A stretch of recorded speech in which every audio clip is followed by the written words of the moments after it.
Vous êtes 8 millions à le suivre sur les réseaux sociaux. Enfin, quand je dis vous, c'est surtout les adolescents et les jeunes adultes. En effet, Norman, c'est le roi des cours de récréation dans les lycées français. L'humoriste est populaire, mais on ne sait finalement pas grand-chose de lui car il est pudique et se confie rarement devant une caméra ou un micro. Exceptionnellement, il accepte l'invitation du portrait de la semaine par Thierry de Mézières et Léo Monet. Gentiment drôle, décalé, dépenaillé, taquin mais jamais vilain, Norman Tavo, éternellement ado, roi des cours de récré, est le youtubeur le plus célèbre de France. 1,5 milliard de vues sur YouTube et des millions de followers, ses fans ne sont plus virtuels et se précipitent maintenant dans des zéniths bourrés à craquer pour l'applaudir. Norman, Peter Pan de la toile, humoriste 2.0, est un petit-fils de mineur du nord de la France. Comment vous faites pour avoir 14 ans tout le temps? Je l'ai pas choisi. Je suis né avec ce visage de bébé, voilà, aucune barbe. Et vous avez quel âge en vrai? J'ai actuellement 29 ans. Vous êtes un petit gars du Nord, vous dites que vos grands-parents arrivent du sous-sol, ça veut dire quoi? Ceux du fond, comme on les appelle, les gueules noires. Donc mes grands-pères étaient mineurs dans les mines de charbon du nord de la France. Donc, je pense que mes grands-pères ont eu un métier très très difficile. Toute cette souffrance qu'ils ont accumulée dans leur vie, j'ai un petit peu envie de leur rendre hommage aussi à ma façon en disant bon, j'ai eu la vie la plus cool du monde. J'ai envie d'en profiter, mais je vais pas en profiter comme un gamin pourri gâté, je vais faire des belles choses. Salut, c'est Norman. Mon père, quand il me parle de son enfance dans le milieu ouvrier du nord de la France, j'ai l'impression d'avoir eu une vie de prince comparé à lui. Tu sais, je culpabilise de ouf. Tu sais, Enzo, quand j'avais ton âge, à la maison on se lavait avec de l'eau glacée. On avait une pomme de terre pour tenir que l'hiver et nos jouets c'était simplement les phalanges de nos amis morts à la guerre. J'ai vraiment une enfance facile à côté de toi, papa. C'était qu'un sale mytho. T'as eu une enfance carrément cool. Vous dites que Norman, c'est un prénom ch'ti. Dans le nord de la France, il y a pas mal de gens qui ont des prénoms américains. Brian, Dylan, Brandon. Et moi je m'appelle Norman et je vis très bien avec. Comme beaucoup de comiques, vous êtes un gamin qui avait beaucoup fait rire en cours de récréation. C'est vrai que je faisais partie des gens avec le moins de puissance physique au monde. Et c'est sûr que l'humour, c'est aussi une arme pour se défendre quand on n'a pas quand on n'est pas baraque ou quoi. Mais bon, je suis en train de bosser, On va raconter l'histoire pour ceux qui ne la connaissent pas. Vous perdez un jour au ping-pong. La suite, c'est quoi? Alors, j'étais un petit peu vexé puisque j'avais fait 4 ans de ping-pong auparavant. Et je commence à faire un petit sketch pour YouTube. Je raconte ça, voilà, avec des petits montages, en imitant des joueurs de ping-pong qui sont en train de me latter. Et ça a fait ma première vidéo. Combien de vues? Ah, ça fait très vite 500 000, 1 million. Vous êtes à combien de millions d'abonnés aujourd'hui sur YouTube? Aujourd'hui, j'ai un peu plus de 8 millions d'abonnés. Ce sont des chiffres... moi, j'ai presque l'impression parfois d'être dans un jeu vidéo. Je me dis, tiens, ça y est, un nouveau million. Là, en fait, on se rend pas compte que des fois, il y a des gens derrière. Mais je pense qu'il ne faut pas trop y penser, sinon... Et paraît-il 1,5 milliard de vues. Tout à fait. Vous vous rendez compte du pouvoir que vous avez? Du pouvoir que vous avez tout simplement dans la cour de récréation? Oui, c'est sûr, c'est beaucoup de pouvoir, mais c'est pas un pouvoir de super-héros. C'est-à-dire que je peux pas faire ce que je veux. Je suis pas un gourou de secte. Vous êtes un youtubeur, hein? Vous auriez pu faire de la télé, vous n'avez pas voulu. Bah oui, c'est ma façon à moi de m'exprimer. J'ai grandi sur Internet, j'ai toujours connu ce média, je le connais par cœur et je me sens vraiment à l'aise. Et quand je regarde la télé, je me dis tiens, c'est pas ma façon à moi de m'exprimer, être maquillé devant la caméra, avec mon texte, le prompteur. Ça me ressemble beaucoup moins que d'être dans ma chambre avec mes potes, mes affaires, mes histoires à raconter. Pas de maquillage, des pantoufles. 1000 grosses pantoufles, voilà, ça, je suis beaucoup plus à l'aise. Des fois, il y a des gens qui disent tiens Norman, est-ce que tu vas continuer à jouer l'ado? Je trouve cette phrase un peu absurde, parce que en fait, je joue rien du tout, regardez. Je suis en t-shirt, en jean, je suis dans mon salon, qu'est-ce qu'il y a de... Il y a quoi d'ado? Il y a quand même beaucoup de peluches. Alors, il y a beaucoup de peluches, on va me prendre pour un mec qui a le syndrome de Peter Pan.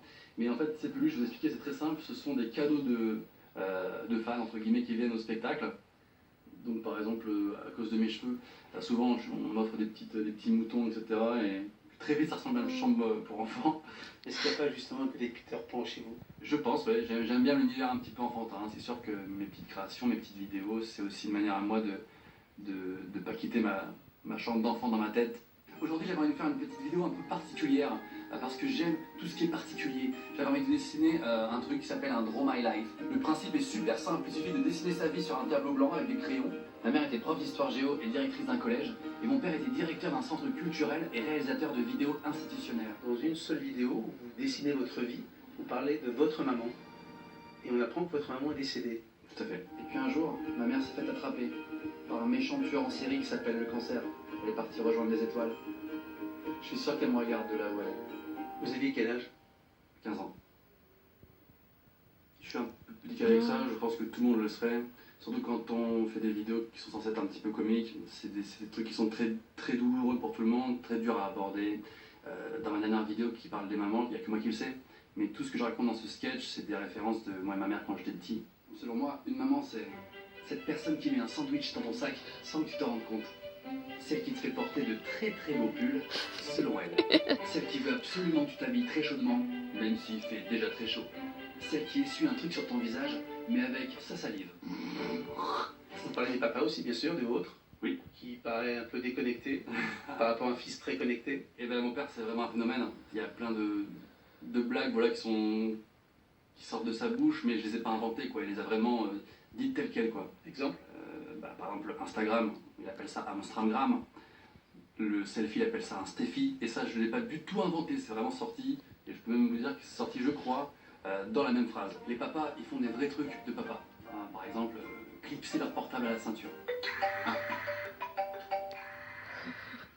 Le classique.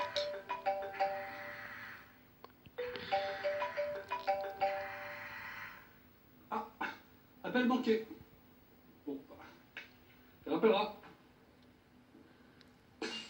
Dans cette vidéo, Norman pose un regard amusé d'un garçon de la classe moyenne qui débarquait à Paris dans le 10e arrondissement, se moque des branchés, des tatoués et des bilingues. J'en ai marre de rêver en anglais, ça me saoule. Putain, ça m'énerve.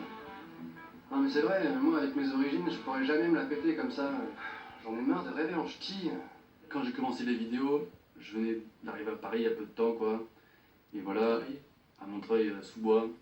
Et quand je me moque des bilingues ou des hipsters, c'est inconscient, mais indirectement, je me moque un peu de la bourgeoisie parisienne, des petits péteux, etc., qui se croient au-dessus de tout le monde. J'adore jouer ceux qui se croient au-dessus. Les gens qui ont des tatouages, et qui racontent l'histoire de leurs tatouages parfaitement inintéressante. Lorsque vous parlez de Montreuil, vous avez une jolie formule. Oui, en effet, à Montreuil, il y a une partie sans porc, une partie sans gluten. Il y a deux types de gens, il y a les bobos artistes qui sont dans leur coin, et puis voilà, plus la culture métissée, des immigrés qui sont là-bas et qui vivent aussi dans leur coin. Et ce que moi je trouve un petit peu un ridicule, c'est cette mauvaise foi des petits babtous, des petits blancs, bobos, qui se disent j'adore être populaire, j'adore traîner à Montreuil, mais qui ne fréquentent aucun noir, ils fréquentent aucune personne qui n'est pas blanche et qui n'est pas issue de leur culture à eux. Et c'est à la fois une ville qui est mélangée, mais en même temps c'est comme l'huile et le vinaigre, ils ne se mélangent pas. Donc il y a des bars à blanc, il y a des bars à renois, des bars à rebeu, et ça ne se mélange pas, c'est un peu bizarre. Et c'est ça que, bon, je pointe un peu du doigt comme je peux, mais...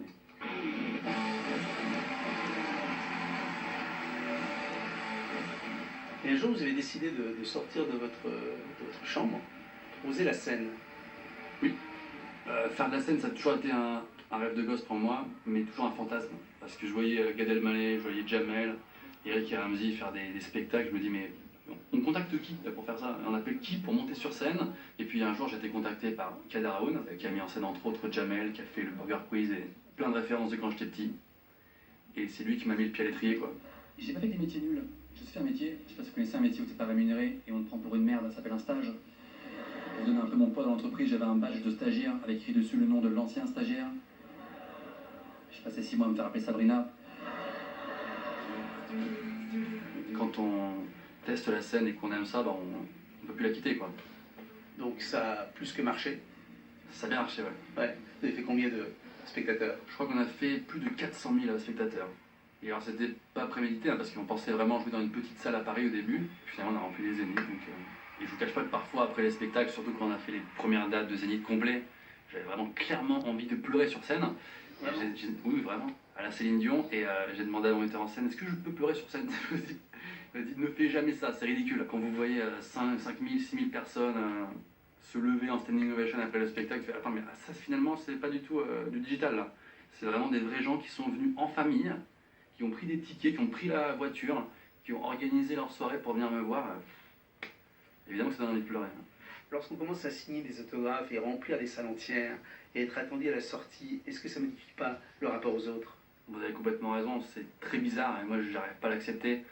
Quand je sors des spectacles et qu'il y a des petits gamins qui me demandent des autographes, je le fais parce que je sais que si je le fais pas, ils vont me détester et que ça leur procure beaucoup de bonheur. Mais quand je signe un autographe et que je marque Norman sur un papier, j'ai toujours envie de leur dire mais c'est nul, ça n'a aucune valeur, j'ai écrit un mot. Mais je sais que pour eux, c'est important, et donc je joue le jeu en fait. Et vos grands-parents mineurs vivent encore? Malheureusement, non. Donc ils n'ont pas vu le succès du petit-fils. Ils n'ont pas vu le succès du petit-fils, mais j'espère que de là où ils sont, ils ont YouTube. Les dernières représentations de son spectacle Norman sur scène auront lieu au Zénith de Paris les 29, 30 et 31 décembre prochains. C'est la fin de ce 7 à 8. Merci de votre fidélité à suivre le journal d'Anne-Claire Coudray. On se retrouve dimanche prochain dès 17h15 pour 7 à 8 live.